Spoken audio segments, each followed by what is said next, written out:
I am going to try to give you a 1% advantage.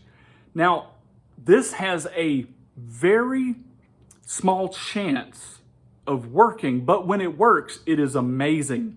And here's the other thing.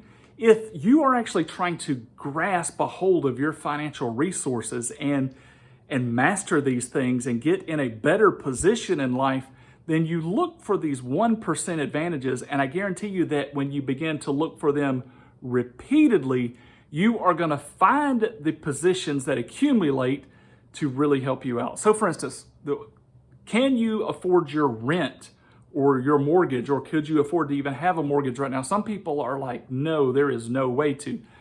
There is hope. One of the first things you want to do is stop looking at everything like everyone else does. Everybody that's riding down the same highways that you're riding down, and they look and they see this advertisements for apartments, they're like, oh, I should live in apartments. Or they pass the next real estate sign that's on the side of the road, and it's like, you should buy this house. There are other ways to live. And I'm going to explain to you a crazy advantage here in a few minutes about a man that I know.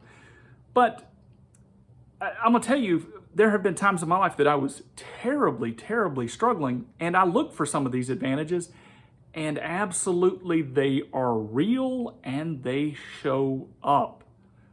3 different occasions. We're talking about 5.5 years worth of my living expenses were taken care of in this following fashion. Find a place that includes housing in the pay package. Now, you've probably seen or heard of this, but have you ever tried it? So on one occasion, a lady needed someone to live on her property and do maintenance and do some other things. I was like, that's not a bad trade for 16 hours a week to have free rent, free utilities and everything. And so I put in 16 hours a week to have free living and accommodations.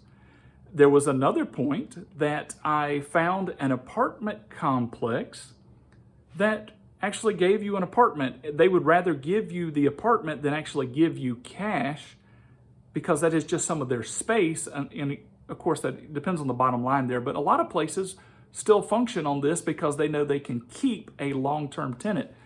There are some apartment managers that live this way for years upon years upon years. What about living at an RV resort? Maybe there is an RV that's there that is included in the package of managing the property. Another scenario, I actually managed a men's dorm, a college men's dorm for a while. That was about a 4-year stint where I not only got all free rent and all free utilities, but I also received free food for about 9 months of the year, not just for myself, but also for my family.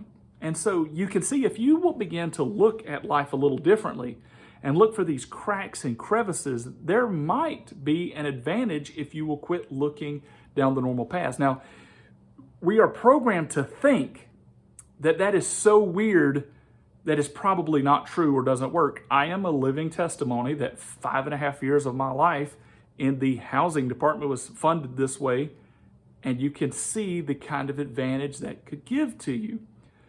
Well, here's the story I wanted to finish with, was that you might think that everybody who is well off is using their money as luxury. But I happen to know a gentleman, or did know a gentleman, he recently passed away, who owned his own commercial property where he bought and sold vehicles. And technically, you can't live on the property. But he had a security room that was furnished with sleeping apparatus in case that maybe the security guard needed to nap. And I guess that's technically the way he got away with it. I'm not condoning his actions or if he's breaking the law or whatnot. What I'm telling you is his creative situation. And this was a man who, like I said, flat out owned his commercial lot. He was the oldest car dealer in our area, who at this point was only selling cars cash to the tune of $200 or $300 per year. He had his customer base, and he wasn't selling the most expensive cars in town, but he wasn't selling the least expensive cars in town. The reason I know that is he would sell the least expensive ones to me so that I could in turn flip them.